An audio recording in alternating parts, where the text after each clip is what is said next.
ዱንያ አለ።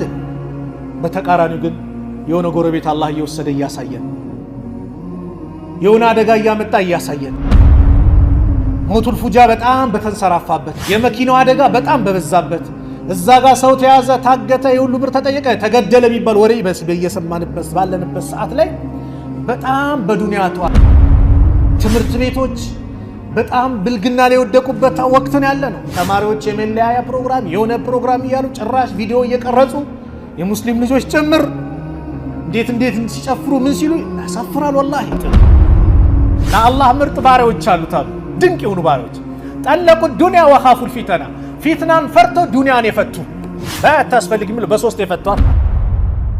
አሰላሙ አለይኩም ወራህመቱላሂ ወበረካቱ። ናም በዛች ጭንቅ ቀን ከአላህ ስብሓነሁ ወተዓላ የሚመጣው ፍርድ ከባድ ሁኔታ ከባድ ቀን ያንቀናል። ያን ቀን አላህ ስብሓነሁ ወተዓላ ህፃናት ልጆች የሚያረጁበት፣ እርጉዝ ሴት እርግዝናዋን የምታጨናግፍበት ወቅት፣ ከምታጠባው ልጇ የምትዘናጋበት፣ ወተረ ናሰ ሱካራ ወማ ሁም ቢሱካራ፣ ሰዎችን የሰከሩ ሆነ ታያቸዋል፣ ነገር ግን እነሱ ሰካራሞች ሆኖ አይደለም። ወላኪን አዛብ ላይ የበረት ይሆናል። ያን ቀን ዱንያ ላይ የሚዋደዱ ሰዎች እርስ በራሳቸው አንዱ አንዱን ይሸሻል፣ ሚስቱን ይሸሻል፣ ልጁን ይሸሻል። የውመ የፊሩ ልመርኡ ሚን አኺህ ወኡሚህ ወአቢህ ወሳሂበቲህ ወበኒህ።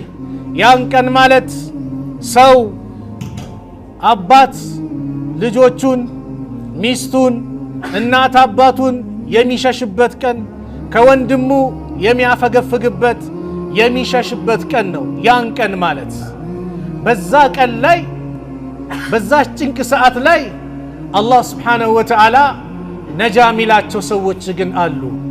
ዛሬ ፕሮግራማችን ያ ጭንቅ ሰዓት ያ መከራ ሰዓት እነማን ናቸው ነጃ የሚሆኑት? በዛች በላባቸው በሚጥለቀለቁበት ሱብሃንአላህ ሰው ላቡ የራሱ ላቡ ውሃ ሆኖ ጎርፍ ሆኖ ያጥለቀልቋል። ነቢዩ ዓለይሂ ሰላቱ ወሰላም ሚቅዳድ ኢብኑል አስወድ የሚባሉ ሰሃባ ባስተላለፉት ሐዲስ ረዲየላሁ ዐንሁ ቃለ ሰሚዕቱ ረሱለላሂ ሰለላሁ ዐለይሂ ወሰለም የቁል፣ የአላህ መልእክተኛ ነቢዩ ዓለይሂ ሰላቱ ወሰላም ሲሉ ሰሟቸዋል። ሚቅዳድ ምን ሲሉ? ቱድነ ሸምሱ የውመል ቂያማ ሚነል ኸልቂ ሐታ ተኩነ ሚንሁም ከሚቅዳሪ ሚል። ፀሐይ እኮ የውመል ቂያማ በፍጥራኖቹ ላይ ትቀርባለች፣ በጣም ትቀርባለች። ሱብሃንአላህ። አሁን ባለው ጥናት እነዚህ ተማሪዎች ሲናገሩ ፀሐይ ካለችበት ዝቅ ከፍ ብትል ትንሽ የሰው ልጅ በብርድ መቀመጥ አይችልም፣ በረዶ ነበር የሚሆነው። ካለችበት ደግሞ ትንሽ ዝቅ ብትል አይችለውም፣ የሰው ልጅ ይቀልጥ ነበር። ያን ቀን ደግሞ ሱብሃንአላህ ፀሐይ ትቀርባለች ስንዝሪያ። ከዛ ምን አሉ ነቢዩ ሰለላሁ ዐለይሂ ወሰለም? ፈየኩኑ ናሱ ዐላ ቀደሪ አዕማሊሂም ፊል አረቂ፣ ሰዎች በላባቸው ልክ እንደየስራቸው መጠን ይሆናሉ፣ እንደሰሩት ስራ።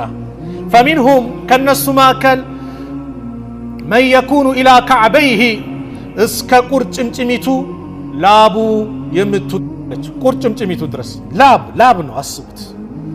እንደዚሁም ደግሞ ፈሚንሁም መን የኩኑ ኢላ ከዕበይሂ፣ ከነሱ መካከል ደግሞ ኢላ ከዕበይሂ እስከ ጉልበቱ ድረስ ላብ የሚያጥለቀልቀው አለ።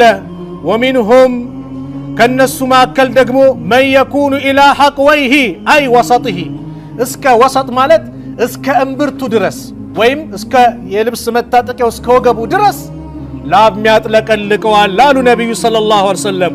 ወሚንሁም ከነሱ መካከል ደግሞ መን ዩልጂ ዐረቁ ኢልጃመን፣ በላቡ ሙሉ ለሙሉ የሚለጎም አለ፣ ሙሉ ለሙሉ ላቡ የሚያጥለቀልቀው አለ።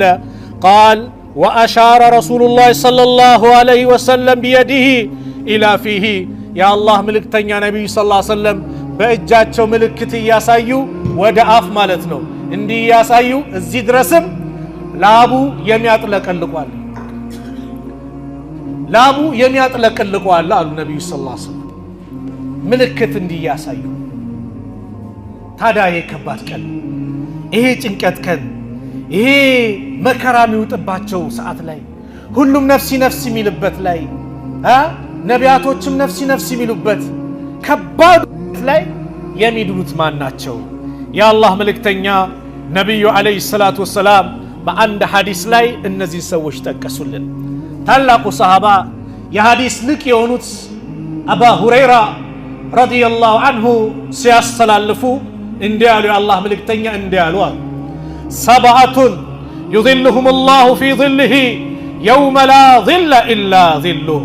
ሰባት አይነት ሰዎች ነገ የማንም ጥላ በሌለበት ሰዎች በላባቸው በሚጥለቀለቁበት በሚጨናነቁበት ሰዓት አላህ እነዚህ ሰባት አይነት ሰዎች ግን እሱ ጥላ ስር ያኒ አርሽ ጥላ ስር አላህ ያጣልላቸዋል። ያ አላህ ያን ቀን ከመረጥካቸው ባሪዎች መካከል አድርገን ከዛሽ ቀን ጭንቀት አንተው ጠብቀን። ወላሂ ከባድ ነው። ዱንያ ላይ እስቲ አስቡት፣ የሆነ መከራስ መጣ ሲባል እንዴት ነው የሚሆነው? የሆነ አደጋ ተከሰተ ሲባል እንዴት ነው የሚሆነው? ሀገሪቷ በጦርነት ተናወጠች ሲባል እንዴት ነው ጭንቅ የሚለን? ያበቃል የአኺ ያስ ከባድ ቀን። በዚህ ከባድ ቀን ግን አላህ ሱብሓነሁ ወተዓላ ሰዎችን ነጃ ሚላቸዋሉ። ያ ቀን እጅጉን የከፋ ቀን ነው፣ በጣም የከፋ ቀን ነው። በዚህ በከፋበት ቀን ላይ ማን ነው አላህ ነጃ ሚላቸው ከተባሉ የመጀመሪያው ኢማሙን አዲል። የመጀመሪያው አላህ ነጃ የሚለው ኢማሙን አዲል፣ ፍትሃ የሆነ መሪ። ፍትሃ የሆነ መሪ አላህ ስብሓነሁ ወተዓላ ከዛሽ ቀን ጭንቀት ነጃ ይለዋል። በፍትህ ላይ የተቀመጡ ፍትህን የሚያሰፍኑ ፍትህን የሚወዱትን ሰዎች አላህ ከዛሽ ቀን መከራ ጭንቀት ይገላግላቸዋል። አላህ በተመደብንበት ባለንበት ቦታ በአጠቃላይ ፍትሃ የሆነን ነጃ ከሚላቸው አላህ ይበለን። ፍትሃ የሆነ መሪያ ሱብሓነላህ ሲፈርድ በፍትህ በቁርአን በሐዲስ የሚጓዝ ፍትሃይነት በተመደበበት ቦታ በአጠቃላይ ያካትታል። በአንድ ሐዲስ የአላህ መልእክተኛ ነቢዩ ዓለይሂ ሰላቱ ወሰላም ምን አሉ? ኢነል ሙቅሲጢን ሙቅሲጦች እኮ ያኒ ፍትሃ የሆኑ ሰዎች ዒንደላህ አላህ ዘንድ በፍትህ የሚታወቁ ሰዎች አላ መናቢረ ሚን ኑር ከብርሃን የሆነ ወንበር አላቸው። አላ መናቢረ ሚን ኑር ከብርሃን የሆነ ወንበር ሚንበር ለነሱ አላቸው። አለዚነ እነዛ ናቸው ያዕዲሉነ ፊ ሑክሚሂም ሲፈርዱ ፍትሃ የሆኑ ወአህሊሂም አየ በቤተሰብ ጉዳይ ፍትሃ የሆኑ ልጆች ካሉ በልጆች ጉዳይ እንዳታዳላ ትዳር ኑረህ 2-3 አር ከሆነ እንዳታዳላ ፍትሃ የሆኑ ወማ ወሉ በተመደቡበት በተቀመጡበት ስልጣን ላይ ፍትሃ የሆኑ ሰዎች አላህ ነጃ ይላቸዋል። ሱብሓነላህ በልጆች መካከል ተባለው አንድ ሴት አባሏ ለልጇ ይሄን ነገር ሰጥቼዋለሁ ሲላት ለነብዩ ሰለላሁ ዐለይሂ ወሰለም ሂድና አስመስክር አለችው። ነብዩ ሰለላሁ ዐለይሂ ወሰለም ጋር መጣና ይሄን መስክሩልኝ ለልጄ እንደሰጠው አላቸው። የአላህ መልእክተኛ ነብዩ ሰለላሁ ዐለይሂ ወሰለም ለሌሎቹ ልጆችስ አድርገሃል እንዴ አሉት። አይ ለሌሎቹ አላደረኩም አሉ። ሂድ በዙልም የሚመሰክርልህ ካለ ለሱ አስመስክር፣ እኔ በዙልም አልመሰክርም። በልጆች መካከል አለማዳላት፣ አንዱን ማስበለጥ አንዱን ማስለቀስ አይሆንም። ነገው መልቂያማ ይከሱሃል በልጆች መካከል ጭምር። ፍትሃይነት በተቀመጥክበት ቦታ ላይ በአጠቃላይ ፍትሃይ ስትሆን አላህ ከዛሽ ጭንቀት ነጃ ይላል ነገው መልቂያማ። ዛሬ ሱብሓነላህ ነገ እኮ አላህ ማናገራቸው ሰዎች አሉ ተባሉ። በራህመቱ አይን ማያቸው ከወንጀላቸው ማጸዳቸው። አንደኛው ማን ነው? የንጉስ ዋሽዋ መሪው ነው። የሚዋሽ ከሆነ አላህ በራህመቱ አይኑ ከወንጀል አጸዳው። ለምን?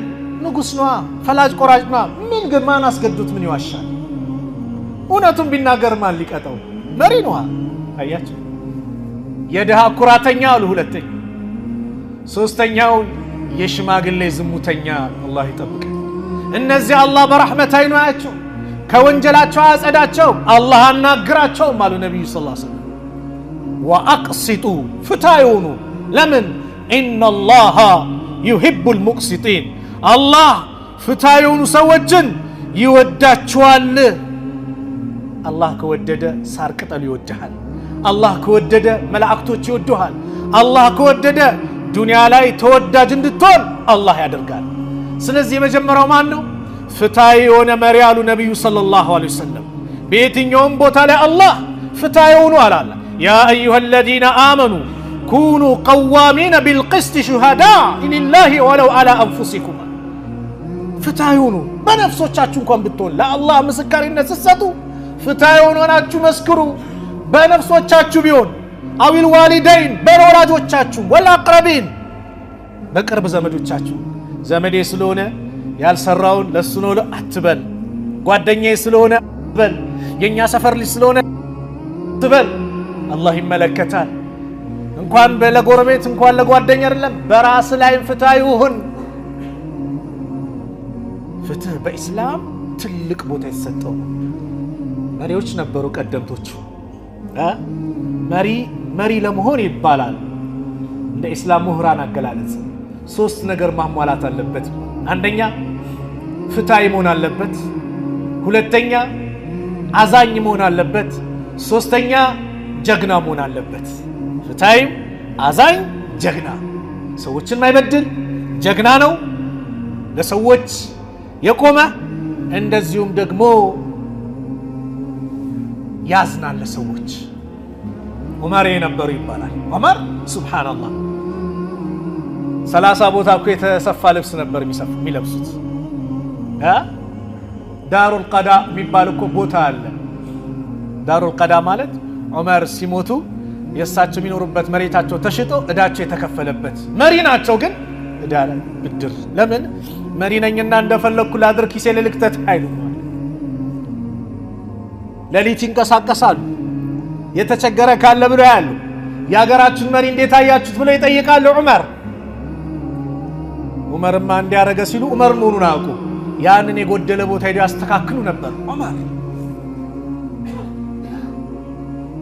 ዑመር ታሪክ በጣም ያጅበኝ ታሪክ አለ ስላለ ከርሱ ጋር ባይገናኝም ፍትሃዊነታቸው የሚገልጽ ስለሆነ ላውሳላችሁ ዑመር ለሊት ብዙ ጊዜ ይንቀሳቀሳሉ ከአብዱላህ ኢብኑ መስዑድ ጋር ለሊቱን ሮንድ ያረጉ እስቲ ማን ተቸግሯል ማን ችግር አለ የታመመ ካለ ብሎ እንዲህ ሲዞሩ አንድ ባልተለመደ ሰዓት ላይ ፋኖስ የበራበት ቤት ያለው ዑመር ኩራዝ ወይም ደግሞ ጧፋላ ፋኖስ ሻብ ደንግጠው ምን ተከሰተ ታሙ ይሆናል አይነት ነገር ብለው ብርግድ አድርገው ሲገቡ አንድ ሽማግሌ አንድችን ወጣት ዘፈን ያዘፍናታል ዑመር ደነገጡና በህይወቴ እንደዚህ አይነት መጥፎ ነገር ተመልክቼ ሰውየውም ደፋር ነው እኔም እንደዚህ አይነት መጥፎ ነገር ተመልክቼ አላቅም አላቸው እንዴት ሳታስፈቅድ ትገባለህ የኢስላም እኮ አስተምሮ ማስፈቀድ ነው ማንቋቋት አለ ዑመር እኔ መሪ ነኝ እንደፈለኩ አላሉ እውነትም አጥፍቻለሁ ብለው ወጡ ውጪ አብዱላህ ኢብኑ መስዑድ አሉ ጉዳዩን አልነገሩትም ትተው ሄዱ ከጊዜያት በኋላ መስጊድ ውስጥ ይሄንን ሽማግሌ ያገኙት ነብዩ ስማን ነው ዑመር መጡና በአላህ ይሁንብኝ ነብዩን በእውነት በላከው ጌታ ይሁንብኝ የዛሽ ቀን ያዩዋት ነውር እንኳን ለሌላ ሰው አይደለም ውጪ ላይ ሲተባበቀኝ ለነበረው ለአብዱላህ ኢብኑ መስዑድ ጭምር አልተናገርኩም አሉ ዑመር ይህም ሰውዬ ምን አለ እኔም በአላህ ይሁንብኝ ነብዩን በእውነት በላከው ጌታ ይሁንብኝ ከዛሽ ቀን በኋላ ወደዛ አይነት አጸያፊ ተግባር ተመልሼ አላቅም ሲላቸው ዑመር አላሁ አክበር አሉ ደስ ብሏቸው በወንድማቸው መመለስ መስጊድ ውስጥ ያለ ሰው ማጠቃላይ ተክቢራውን ሰማ ምን እንደተከሰተ ማንም የለም ፍትሃዊ መሪ ሁለተኛው ወሻብ ነሻ في عبادة الله عز وجل ወጣት አላህን በመገዛት የወጣትነት እድሜውን ያሳለፈ ወጣቶች የት ነው ያለነው አላህ ቦታ አላህ ወይስ ሸይጣንን የሚያስደስተው ቦታ? የት ነው ያለነው ወጣቶች? ወጣትነት ኒዕማ ነው ወላሂ። አባቶች የቱ ዕድሜ ያስደስታቸዋል ባሉ የወጣትነት ዕድሜ ጉልበት ያለበት ዒባዳ እንደፈለክ የምታደርግበት ሩቅ መስጊዱን የምትገሰግስበት ኸይር ከተባለ እንደፈለክ የምትሆንበት ቁዋ ጥንካሬ የተሰጠህ ልዩ ዕድሜ ናት። እችን ዕድሜ ለአላህ መስጠት ነገ የውመል ቂያማ የማንም ጥላ በሌለበት ነፍሲ ነፍሲ በሚባልበት ሰዓት ላይ አላህ እዛ ጥላ ስር ያጣልልሃል። ወጣት ከመግሪብ እስከ ኢሻ ኪታብ ብረ ቁጭ ብለህ ቅራ፣ ከሱቢ በኋላ ቅራ። ቀን ላይ ስራኩ ወጣት ተፍሲሩን ማን ይቅራው? ወጣት የነቢዩን ሐዲስ ሲራ ማን ይማረው? ወጣት ፊቅሁን ሐዲሱን አቂዳውን ማን ይቅራው? ማን ይማረው? ወጣት አንተ ካልተማርከው ነገ ተረካቢ ነህ። የዲኑ ተረካቢ አንተ ነህ። የት ነው ያለነው ዛሬ ወጣቶች? ታዲያ ወጣቱ ዛሬ የት ነው የተቀመጠው? ሳይሰለች 5 አውቃት ሰላት ሱቢ ላይም ተነስቶ በጊዜ ተነስቶ ሰዓት ላላሳልፍ ብሎ ብርድም ቢሆን እየበረደው ዝናብም ቢሆን ዝናቡ እየመታው ያ አላህ መጥቶ አላሁ አክበር ይላል፣ አዛን ይላል፣ ሀያ ዐለ ሰላህ ይላል፣ አሰላቱ ኸይሩ ሚነ ነውም ይላል አይደል? ጥሪ ያደርጋል። መልስ ሰጠን። በየ5 አውቃት በቀን 5 ጊዜ ሀያ ዐለ ሰላህ ኑ ወደ ሰላት፣ ሀያ ዐለል ፈላህ ኑ ወደ መድህን ይላል። ወጣቶች የት ነን የዛ ሰዓት? ኳስ አለ ዛሬ። ስለዚህ ኳሱን ልጨርሰው፣ ቆይ በኋላ ደርሳለሁ። የትኛው ላይ ያለው ወጣትነት? ፖለቲከኞችን ይህን ዕድሜ ሊጫወቱብህ ይፈልጉሃል። እንደፈለጉ ሊያሽከረክሩ የዚህ የዛ ቲፎዞ ሊያረጉብህ የሚጫወቱበት ዕድሜ የሚፈልጉት ወጣቱን ነው። ወጣት ራስህን ወቅ፣ ስሜትህን ተቆጣጠር። የራስን ስሜት ፍልስፍና ትተን ወደ አላህ እንምጣ፣ ወደ አላህ እንቃረብ። እችን ዕድሜ ለአላህ ከሰጠን ነገ የውመል ቂያማ ከዛች ጭንቀት የሚድኑት አንዱ ወጣት ነው። ለዚህ ነው እኮ ሰው ልጅ ከቆመበት ቦታ ንቅንቅ አይልም። 4 ጥያቄ እስኪጠየቅ ተብሏል አይደል ሐዲሱ? ላ ተዙሉ ቀደመ አብድን ሐታ ዩስአለ አን ዑምሪሂ ፊማ አፍና። በዕድሜው ይጠየቃል። በምን ከዕድሜው ይነጠልና ወአን ሸባቢሂ ፊማ አብላ፣ የወጣትነት ዕድሜውን በምን አበሰበሰው እንዴት ጨረሰው ይባላል። ወጣት የአላህ ልትሆን ይገባል። አወል ሰልፍ መገኘት ያለብህ ወጣት አንተ ነህ። ጀግና መሆን ያለብህ አንተ ነህ። ዛሬ ለአላህ የሰጠነው ዕድሜ ነገ እርድና ሲመጣ፣ ሽምግልና ሲመጣ፣ መስጊድ መምጣት አቅቶ ቤት ብትቀመጥ፣ ቤት ብትሰግድም አላህ መስጊድ መጥተህ እንደሰገድ ካድርጎ ይጽፍልሃል። ለምን? በወጣትነት ዕድሜ ከአላህ ጋር ተዋውቀሃል። በጭንቀት ሰዓት አላህ ያውቀሃል። ሶስተኛው ሚድኑ ሰዎች ወረጁሉን ቀልቡሁ ሙዓለቁን ቢልመሳጅድ። አላሁ አክበር። ቀልቡ መስጊድ የተንጠለጠለ ሰው አሉ ነቢዩ ሰለላሁ ዐለይሂ ወሰለም። መስጊድን የሚወድ ዙሁር አዛን አለ ተደስቶ ሰግዶ አስርን ሚናፍቅ ማለት ነው። የግድ መስጊድ መቀመጥ አይደለም፣ ባለበት ሆኖ አስርን ሚናፍቅ፣ መግሪብን ሚናፍቅ፣ ኢሻን ሱቢን ሚናፍቅ፣ አዛንን ሚናፍቅ፣ መስጂድ ሚል ዛሬ አላህ ይዘንልን። ይሄ የሥነ ምግባር መፍለቂያ ቦታ የሆነው መስጊድ ሲፈልግ ካርታ ይሰጥና አልተስማማኝም ብሎ ያፈርሳል። ሲፈልግ ደግሞ የሆነ ክልል ላይ አዛኑ ረበሸን ብሎ ማይኩን ድምፅ ማውጋውን ያወርዳል። ምን አይነት ሸይጣን ነው? ሸይጣን አለብን። አዛን የማይወደው ሸይጣን ነው። ነብዩ ሰለላሁ ዐለይሂ ወሰለም የነገሩ አዛን ሲባል ሸይጣን አዛኑ የማይሰማበት ርቀት ይርቃል፣ ይጠፋል። ለዚህ ነው ሰሃቦች የሆነች ክፍለ ሀገር የሆነች ጫካ ቦታ ላይ በመንገዳቸው ላይ ከሄዱ ጫካ ቦታ ላይ ካረፉ አዛን ይላሉ። ለምን? ሸይጣኑ ከዛ አካባቢ እንዲርቅ። አዛን የሸይጣን ትልቅ መሳሪያ የሚያስበረግገው። ይሄንን አዛን አልወድም የሚል ካለ ሸይጣን አለብህ አንተ፣ ሩቅ ያስፈልግሃል፣ ሊቀራብህ ይገባል። እንዴት መስጊድ አንተ ምን አይነት ደፋር ቢሆን መስጊድ ላይ አይ በጭራሽ አዛን መስማት የለብህ መውረድ አለበት፣ መስጊድ የሚባል ማየት አንፈልግም። በሙስሊሙ ልብ ምድር በአጠቃላይ መስጊድ ናት። የትም ቦታ ብትደርሱ ሰላት ከደረሰባችሁ ስገዱ ብለው የመከሩን የአላህ መልእክተኛ ናቸው። ግን ልቡ መስጊድ የተንጠለጠለ ሰው ነገ የውመል ቂያማ ይድናል። እኛስ በተቃራኒ ልባችን የት ነው የተንጠለጠለው? የት ነው የተንጠለጠለው? መስጊድ አዛን ሲል እውነት ያስደስተናል ወይስ ኡፍ ይሄ ደግሞ ጀመረ ገና ሰዓት ይቀራል ይላል አይደል? አላህ ይዘነን። እንዴት ይሄ መሆን የለበትም። ወላሂ መስጊድ አላህ ከቦታዎች ሁሉ የሚወደው ትልቁ ቦታ መስጂድ። አላህ ዘንድ ተወዳጅ ቦታ እንደ መስጂድ የለም። የሚጠላ ቦታ ንግድ ቦታ ነው። ለምን? ማታለሉ ገሹ ተበርበበት። መስጊድ ግን አላህ የሚወደው ልዩ ስፍራ ነው። ስለዚህ ይህንን ቦታ ልቡ ሚንጠለጠል ሁሌ መስጊድ መስጊድ የሚል ሰው አላህ ስብሓነሁ ወተዓላ ነገ የውመል ቂያማ ከዛች ጭንቅ ቀን ምን ያደርገዋል? ይገላግለዋል አሉ። አራተኛው ወረጁላኒ ተሐባ ፊላህ እጅተማ ዐለይህ ወተፈረቀ ዐለይህ። ሁለት ሰዎች ለአላህ ብለው የተዋደዱ ሲገናኙ ሲለያዩ። ከራሴ ጀምሮ ራሳችን ጠይቁ ወንድሞች፣ ግንኙነታችን ለማን ነው? ለማን ብዬ እስቲ እንደው ለአላህ ብዬ ነገ የቂያማ ቀን ከዛች ጭንቅ ቀን ምድንበት ሰዓት ነው ብዬ ለአላህ ብዬ የወደድኩት ወንድም ያለኝ እዚህ መካከል ራሳችን ጠይቅ። ለአላህ ብለን የተገናኘ ነው ከሆነ ወላሂ የአላህ ረሕመትኛ ላይ ነው ያለው። አለዛ ለጥቅም ከሆነ እንወቀው፣ ጥቅሙ ሲያልቅ የኛም ግንኙነት ያልቃል። ጥቅሙ ሲያልቅ የኛም ውዴታ ያልቃል። ለዘመም ያበቃል፣ ለጀማዓ ከሆነም ያበቃል።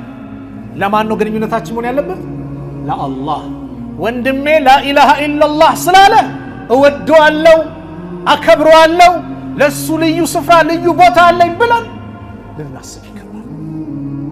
ለአላህ ብዬ የምወደው ወንድሜ ለዛችን ቀን ያዘጆት ወንድም አይነል ሙተሃቡነ ቢጀላሊ ይላሉ ነቢዩ ሰለላሁ ዐለይሂ ወሰለም። የታሉ ነገ የውመል ቂያማ ከሆነ ኢነላህ ተዓላ የቁል የውመል ቂያማ አይነል ሙተሃቡነ ቢጀላሊ፣ ለኔ ልቅና ለኔ ክብር ብለው የተዋደዱ የታሉ ይላል አላህ። አላህ እኮ የት እንዳለ ያውቃል። ነገር ግን ክብራቸውን ዝናቸውን ከፍ ለማድረግ ፈልጎ የታሉ ብሎ ይጠራል። ዱንያ ላይ አንድ ታዋቂ ወይ ጠቅላይ ሚኒስትሩ እከሌ የሚባል ሰው ና እስቲ ለሽልማት ትፈለጋለህ ተብሎ ህዝብ በተሰበሰበበት ቢጠራ አንድ ሰው ምን ያህል ነው የሚደሰተው? እሺ አላህ ዘንድ ስንጠራ በፍጡራኑ መሃል አይነል ሙተሃቡነ ቢጀላሊህ የታሉ ብሎ አላህ ይጠራል። አልየውመ ኡዚልሁም ፊ ዚሊ የውመ ላ ዚለ ኢላ ዚሊ፣ ዛሬ የማንም ጥላ በሌለበት እኔ ጥላ ስር አጣልላቸዋለሁ ይላል አላህ። ማን? ለአላህ ብለው የተዋደዱ ወንድማማቾች፣ ዘር ሳይበግራቸው ሀገር ሳይበግራቸው በየትኛውም ቦታ ይሁን የትም ላኢላሃ ኢላላህ አሳስባቸው ለአላህ ብለው የተገናኙ።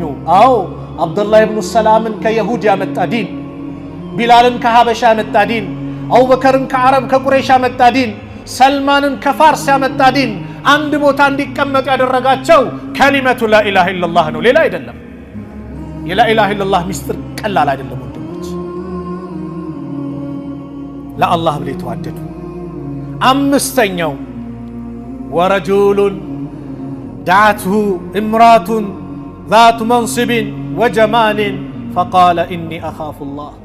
አንድ ሰው ቁንጅና የቁንጅና ባለቤት ውብ ያላት ገንዘብ ያላት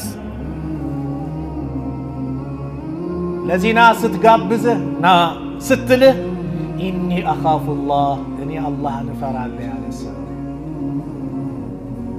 በሴት ተባለ እንጂ የተባሉት በአጠቃላይ ወንዶችንም ሴቶችንም ያካትታል። እስካሁን የቀራ ናቸው።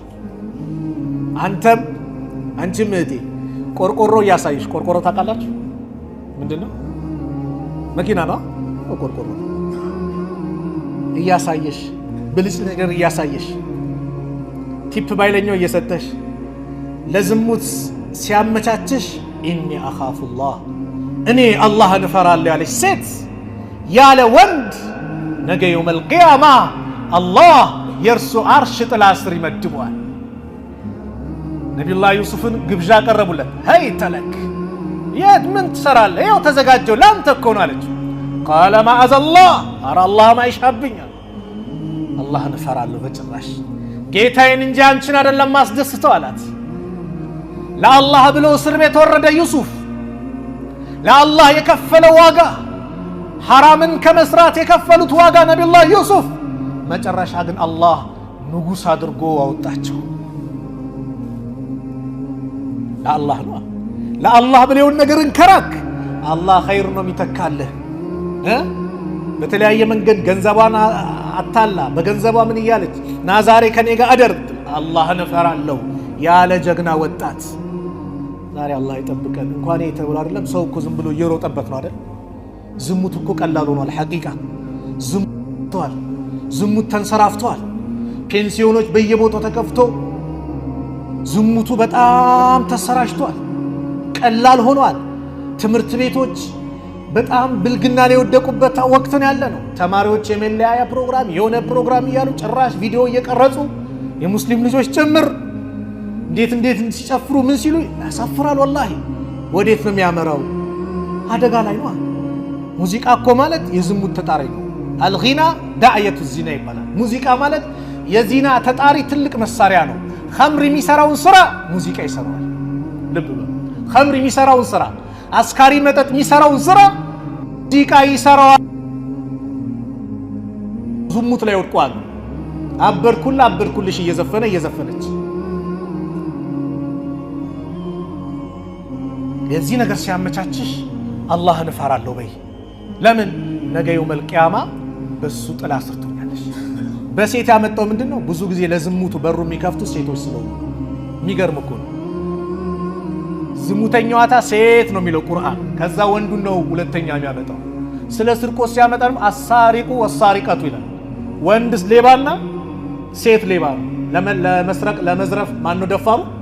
ወንድ ነው። አይ ወንድን አስቀደሙ፣ ቀጣይ ሴት ነው። ለዝሙቱ ደግሞ በሩ የሚከፍቱት በአብዛኛው ሴቶች ስለሆኑ ሴትን አስቀደሙ። ሴት ልጅ ራሷን ከጠበቀች ሂጃቧን ከለበሰች ኮስታራ ከሆነች ማንም አይጠቃትም። ነገር ግን እንደተላጠ ሙዝ ራሷን ገላልጣ ይሄው የፈለጋችሁን ይዩልኝ። አንዳንዴ ደግሞ አለ ሙስሊም እህቶች አለባበስ ሁሉም ሂጃብ ተለበሰ ተብሎ ተወጣጥሮም እዚች ጋር ደግሞ የምትወጣ ጸጉር አለች። ሳምፕል ናት። ተመልከታ። ሳምፕሏን ይመስላል። ከባድ እምቢ ካለ ጫማ ቋቋ እያረጉ አላያልከኝ ጆሮ ደግሞ ይስማ ይመስላል። ከዚህ አይነት ተግባር ልትርቅ ይገባል። ለዝሙትና ዝሙት መሰል ከሚያንደረድሩ ነገሮች ልትርቅ ይገባል። በጣም ተሰራፍቷል። ነገር ግን እንዲህ አይነት እንኳን አጋጣሚ ሲመጣ ኢኒ አኻፉላህ እኔ አላህን እፈራለሁ። አህመድ የሚባል ሱቅ በደረቴ ጀብሎ ነው የምትሉት ታውቁታላችሁ አይደል? የሚሰራ ሰው ነበር። ኢራቅ ላይ ይባላል። የኢራቅ አንድ ጋዜጣ ላይ ነው። አንዷ ና እሺ ብሎ ምስኪን ነው የምትገዛው መስሎት በር ላይ ደላት ቤት አስገባችሁና ዘጋች። ከኔ ጋር ትተኛለህ፣ እምቢ ካልክ እኔን እንዲህ ሊያጠቃኝ ነው ሊደፍረኝ ነው ብዬ እጮሃለሁ፣ ኋላ እስር ቤት ትገባለህ አለች። ግራ ገባው። እምቢ ካለ ልታሳስረው፣ እሺ ካለ ደግሞ ማንን ሊያምስ ነው? አላህን ሊያምስ ነው። ታዲያ ካንቺ ጋር እንደዚህ ሆኜ እንዴ ገላይን ታጥቤ አላት። ደስ አላት። እሺ አለች። ሱብሃንአላህ ገባና አይነ ምድሩን ካካውን ለቅልቆ ሰውነቱን መጣ። በዱላ እየደበደበች አባረረችው። ይህ ሰው ሲሞት ይላሉ ጀናዛው መዓዛው ልዩ መዓዛ ይሸት ነበር ብሎ ይናገራል። ዱንያ ላይ ለአላህ ብሎ ተዋረደ።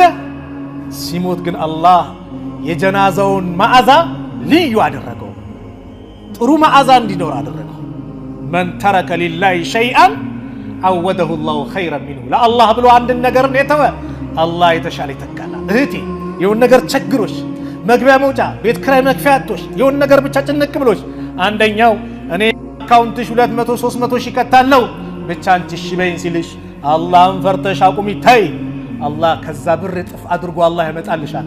ለአላህ ብለሽ ከተውሽ አንተም እንደዛው። ለሁሉም ነው መልእክቱ።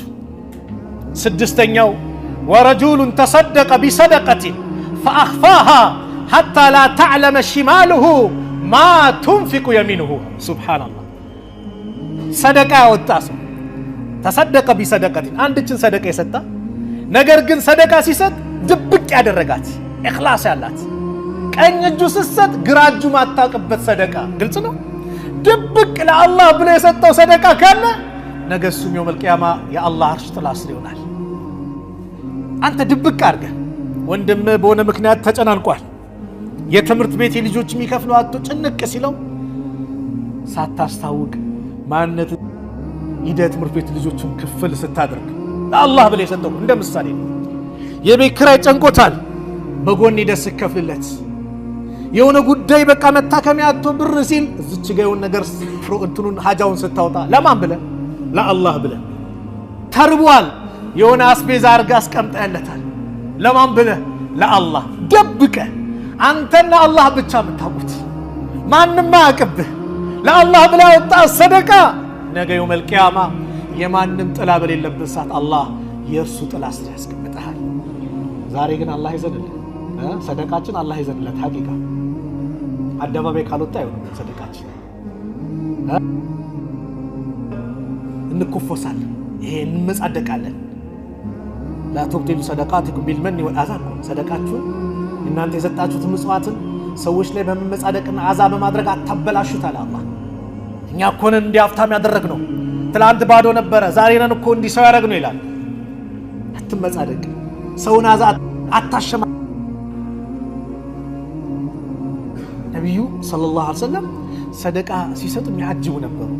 ጃቢርን አንድ ቀን ጃቢር እንግዲህ አባትየው በጣም ዕዳ ትቶበት ሂዶ ነቢዩ እንግዲህ ዱዓ አድርገውለት ምናምን ዕዳውን እንዲከፍል ተደረገ ታሪክ አለ እና 9 እህቶችን ትቶበት ሂዷል አባትየው። ሲያገባ እድሜዋ የገፋት ነው ያገባት ጃቢር። ለምን ወጣት አላገባም ሲሉት እንደሚያውቁት እህቶች አሉኝ እነሱ የምትንከባከብም እንድትሆንል ብዬ ነው፣ ወጣት ከሆነች ከነሱ ጋር አትግባባም ብዬ ራሱን እንግዲህ አሸነፈ እና ነብዩ ሊረዱት ፈልገው እንዳደረጉ ታውቃላችሁ? አህያ ነበረችው ሽጥልኝ አሉት። እሺ ስንት ይሆናል? ኋላ ወደ 40 ዲናር አካባቢ ተስማሙ። ከዛ በኋላ ይሄን ዘይድና መዲና ላይ ደግሞ ስንገባ እዛን ይሰጠኛል አሁን ሄደበት። ከዛ ብሩን ሰጡት ሄደ። ኋላ የሚከተል ሰው መጣ። በቃ መልሰው ሊሉኝ ነው ብሎ ጨነቀው። ነቢዩ ሰለላሁ ዐለይሂ ወሰለም ገንዘቡም አህያውም ያንተ ናት ብለዋል አሉት። አያችሁ እንዴት ልቡ ላይ ደስታ እንደሚያመጡ እንዴት እንደሚያስደስቱት።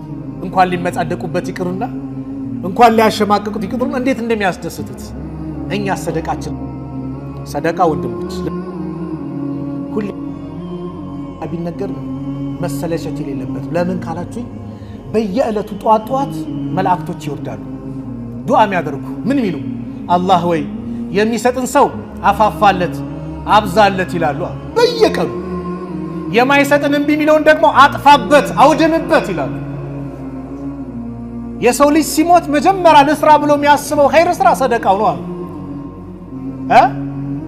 ወአንፊቁ ሚማ ረዘቅናኩም ሚን ቀብል አን ያእቲየ አሐደኩሙል መውት።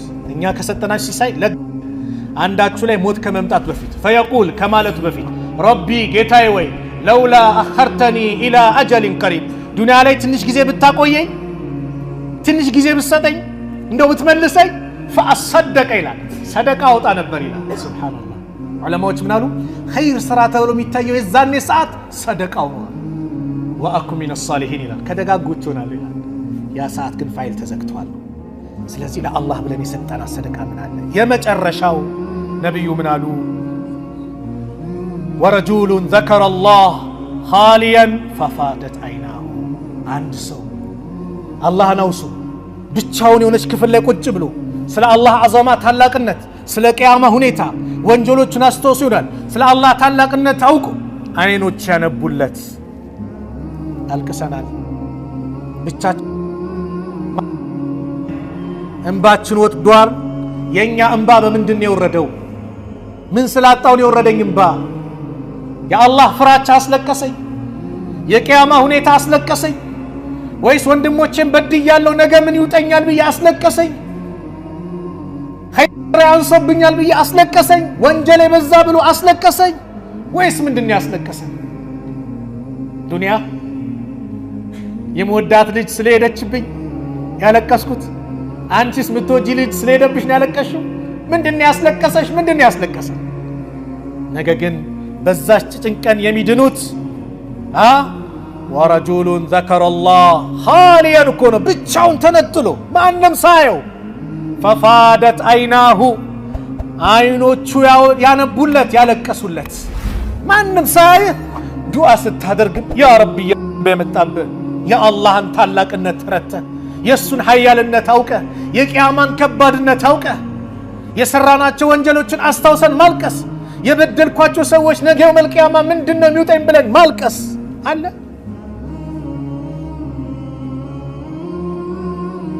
ስለዚህ ቀን ሐቂቃ ከባድ ናት። ይሄን ርዕስ ያዘጋጀሁት ሰው ሐቂቃ በዱንያ በጣም ተወጠረ። ዱንያ ዱንያ ዱንያ አለ። በተቃራኒው ግን የሆነ ጎረቤት አላህ እየወሰደ እያሳየን፣ የሆነ አደጋ እያመጣ እያሳየን፣ ሞቱል ፉጃ በጣም በተንሰራፋበት፣ የመኪናው አደጋ በጣም በበዛበት፣ እዛ ጋር ሰው ተያዘ፣ ታገተ፣ የሁሉ ብር ተጠየቀ፣ ተገደለ የሚባል ወሬ በየሰማንበት ባለንበት ሰዓት ላይ በጣም በዱንያ ተዋጥን። ዙልሙ በጣም በዛ፣ ማጭበርበሩ በጣም በዛ።